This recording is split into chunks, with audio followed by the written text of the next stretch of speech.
Hello everyone, my name is Gabby, and today it's time for another what I've been thinking about vlog. Basically a random, semi-unscripted vlog where I basically just talk about something, and I don't really try to go around and say that, this is definitive, or it's based on research, or this is definitely true, and what I am saying is the objective fact. It's more just like things that I'm personally thinking about, subjective experiences, whatnot, yada yada yada. And today we're talking about Dragon Ball, so hopefully people will be more interested in that. For those of you who don't know, my favorite character in the Dragon Ball franchise is Gohan. And I mean, I feel like that's not particularly a simple thing to say. I mean, just saying that you are like a Gohan fan basically means different things to different people and has a lot of different kind of connotations to it. It's kind of interesting. It's not really like this sort of like one thing and you're like this one kind of person and like them for this one specific reason. But also the other interesting thing about Gohan and me and, everything like that is that, I mean, yeah, sure, Gohan is my favorite character because I think he's cool. I think his personality is cool. I think he does interesting things in the series. I think he's fascinating to talk about. But also because it's me, like everything else in this franchise, I'm just as interested in Gohan from the kind of out-of-universe perspective than I am in the in-universe perspective. Like, obviously I could talk for ages about Gohan and, like his personality and like what he does in the series and his power levels and yada yada yada, but I also really find the out-of-universe stuff just as interesting. As in, like, when I say out of universe, I basically mean, like,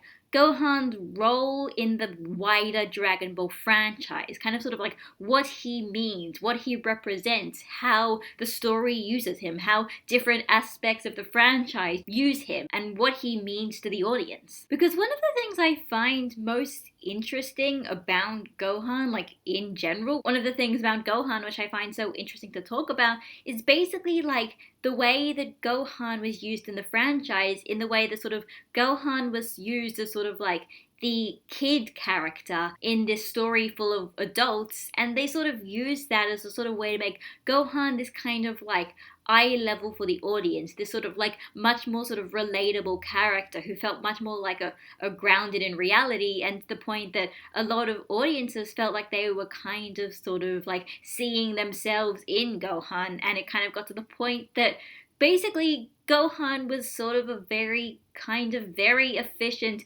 childhood power fantasy. This is the part where I'm going to go and start saying a lot of very big, grand, sweeping statements, and you might not necessarily agree, but the fact is, I think one of the reasons as to why Gohan became such a really popular character, especially when he was a kid, especially in the kind of earlier parts of the series, I mean, not necessarily like, the very, very beginning of the series, but like, more in the middle kind of Namek and especially the Cell arc, is sort of like basically because I think, at least my theory is essentially just that, like, the audience that were watching Dragon Ball, which were obviously still primarily children or teenagers, and especially males, saw Gohan as this kind of sort of blank slate, this sort of character where they could kind of like project basically all of their power fantasies onto Gohan. Basically, as in like when Gohan would get stronger and do something really crazy, then basically like the audience would kind of just sort of pretend that they were them and that was happening to them, and it was sort of like this sort of like that's why people sort of liked these moments where like Gohan got stronger so much, because it was sort of like,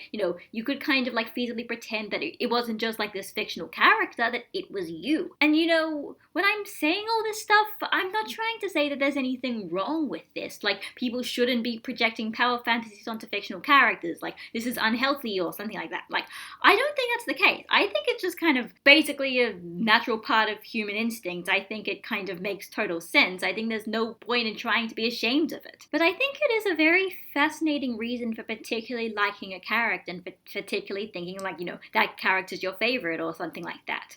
Especially because later on, as we get to kind of the final arc of Dragon Ball, like, the Buu arc, when we get to the Buu arc, Gohan in the Buu arc basically becomes kind of sort of almost controversial.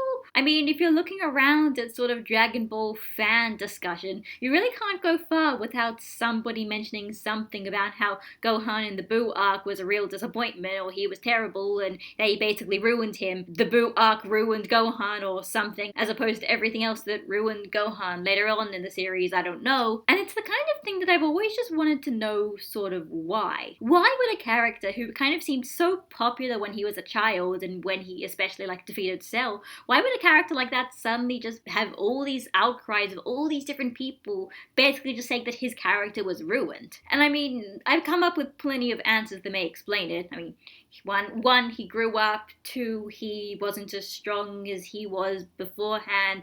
Three, he didn't end up being the main character, even though they heavily implied he was going to be the main character. Four, he became a scholar. There's plenty of reasons as to why people would be kind of upset over it, and I completely understand it. But one thing I was also kind of thinking about was basically just sort of the Great Saiyaman in general, and why that in particular was really kind of such a particular sticking point for everyone. This thing that made everyone, even me really, just sort of suddenly get this sense of just whiplash, kind of being like, whoa, wow, Gohan was just like this, and now he's like this, and something about this feels very off somehow, and I don't know why. Basically, I think I know why. And it has to do with that whole idea of like Gohan being used as this character to project your power fantasies onto. You see, the one problem with the whole idea of basically using a character to sort of project your own ideas onto is that it means that sometimes fans don't necessarily think about the character in terms of what the character is like, or in terms of like what kind of logic the character's been using throughout the entire series. Instead, they kind of use the character in terms of like, what they take out of the character is sort of like the elements that are most similar to them, and the elements that kind of, not even that they are, but they want to be. Like people liked Gohan because he was courageous, and he stood up to his parents, and he was really strong, and would go and fight evil, and save people, and all that kind of stuff. And maybe because of that, they would kind of conveniently forget about all those lines when Gohan would kind of say that, like, he wanted to be a scholar, or he didn't want to fight, because, like, that's not necessarily the thing that they would want, so it's kind of like they didn't necessarily care about that stuff. And I think this all kind of came to a head with the whole stuff with the Great Saiyaman. It kind of basically leaves me into a kind of thesis statement, you could almost say. It's like, if people like these characters because they can sort of like project themselves onto them and sort of pretend to be them and stuff like that, and kind of use them as sort of idealized versions of what they want to be, the problem with something like the Great Saiyaman is that nobody wants to be the Great Saiyaman because the Great Saiyaman is a joke.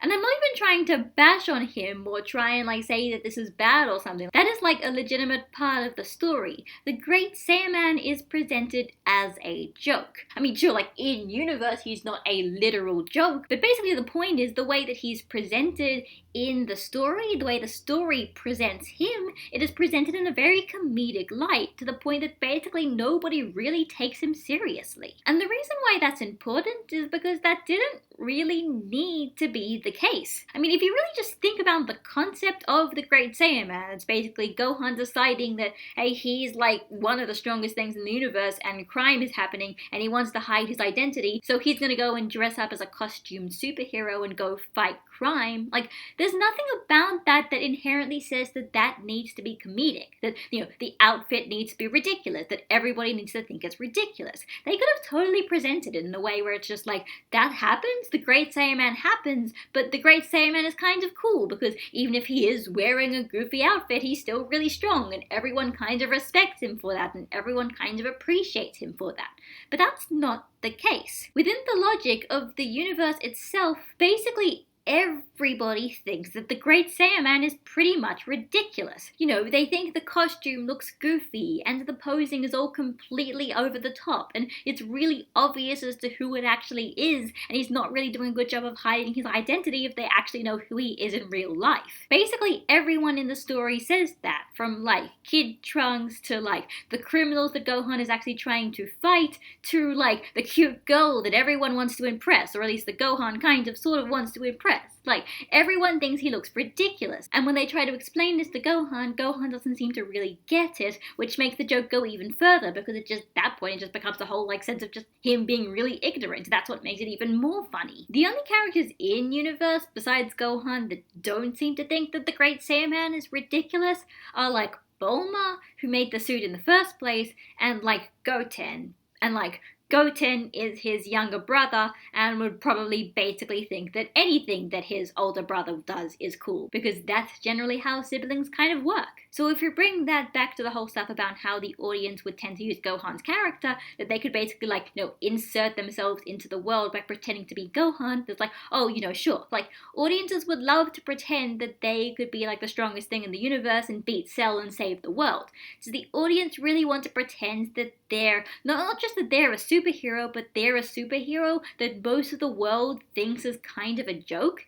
People don't want to be the butt of all jokes, unless you're trying to do it intentionally, unless you want to be some kind of class comedian, but Gohan's not trying to be funny here. The Great Saiyaman is him trying to be completely serious, but everyone's finding it kind of goofy and ridiculous, but he doesn't actually realize. Basically, nobody wants to be laughed at, nobody wants to be the butt of all jokes, but if you were trying to pretend to be Gohan in that situation, you would have to accept that if you were realistically Gohan there and doing what he did, then you would be the butt of all jokes, and you would have to accept that, and that's not really a very nice thing to really have to accept. So basically, that's my theory as to why the Great Saiyaman basically became a massive sense of whiplash to audiences when they first saw it for the first time, because it didn't have to be a joke, it was played entirely as a joke, and it meant that anybody who was trying to get some kind of satisfaction out of pretending to be Gohan would have to kind of accept that then they would also have to be a joke. And nobody wants to be a joke. Everybody wants to be cool, and when that doesn't happen, there is a sense that something is very wrong and it needs to be basically fixed immediately. And this doesn't even just apply to Gohan, too. I feel like this was also happening to fans of Vegeta, especially in the beginning parts of Dragon Ball Super, and Battle of Gods and Resurrection F, but especially Battle of Gods. I remember I saw a lot of people kind of feeling this kind of backlash, people really not really liking the stuff in Battle of Gods where Vegeta also became the butt of all jokes, basically when Vegeta was put into very embarrassing situations, and that meant that he was the punchline. Him being in these embarrassing situations was the punchline, and he was the thing that everyone was kind of laughing at. People might say that, Vegeta's had plenty of moments where he's gotten beaten up and stuff, surely audience members would realize at that point that you're not necessarily getting some kind of satisfaction of being cool if you want to pretend to be Vegeta, but I think the difference there is when Vegeta is getting beaten up by Frieza or Android 18 or any of those moments, I don't think we're supposed to be kind of laughing at him. I think if anything we're supposed to be kind of sympathetic, even if Vegeta's kind of a bad guy, or even if he's a good guy now, he doesn't deserve this, this is kind of sad, Basically, what I've been noticing in this, especially in this kind of fandom, is that there seems to be people who don't really seem to like the idea that their favorite characters can get put into situations where they're embarrassed or they're not in control, or even just the fact that they lose. There seems to be this weird thing where people don't seem to like their characters being put in those situations, and when that happens they basically just rage on the internet all the time, and I'm always just well, first of all, I'm always just oh guys, maybe you should chill out a bit, they're not real, But the other thing is just sort of characters don't always have to look cool. They're allowed to be in situations where they can be compromised. Their kind of cool factor can be compromised. They can be embarrassed. They can be weakened. They can lose a fight or something like that. That's how real life works, right? Yeah, sure, you don't necessarily want to remember embarrassing situations if it happens to you in real life, and you especially don't want those embarrassing situations to be moments where you really remember them because they're turning points for you and your character or whatever, but it's it's just one of those things in the fandom where I honestly kind of really appreciate it when characters are put in situations like that, because it basically shows that, there are more elements to them. They're not just 100% of the time cool, amazing, badass who always wins and always does everything and are basically perfect. Even Goku is like that. In fact, heck, Goku is like that more than any other character in the series.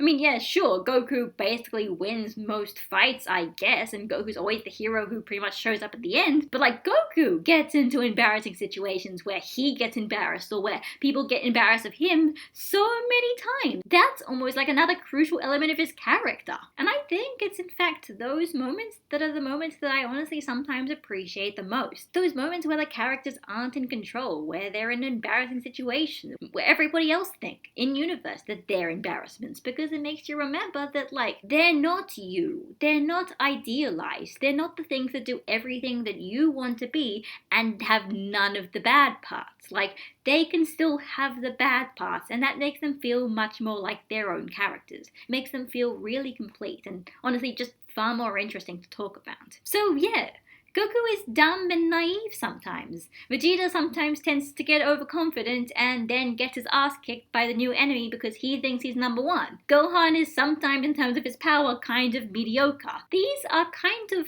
facts, and you can kind of accept those facts or you can ignore them, but I feel like if you accept them, you have a much more enjoyable experience because the characters just feel much more real. And that's reason 586 as to why I like the Great Saiyaman so much. It's weird. Like, I'm sure this kind of sort of like psychological theory of sort of like projecting onto the characters, like I'm sure this happens for basically every fan base and everything that everybody watches, but I feel like in something like Dragon Ball, it's like when it happens in a way that people don't like, it feels like it's really just far more obvious because people are far more vocal over the fact that they don't like this stuff, even if they can't really articulate it in proper words, other than just like, oh, they were such a badass and now they're a bitch or something like that. God, Dragon Ball is a weird series.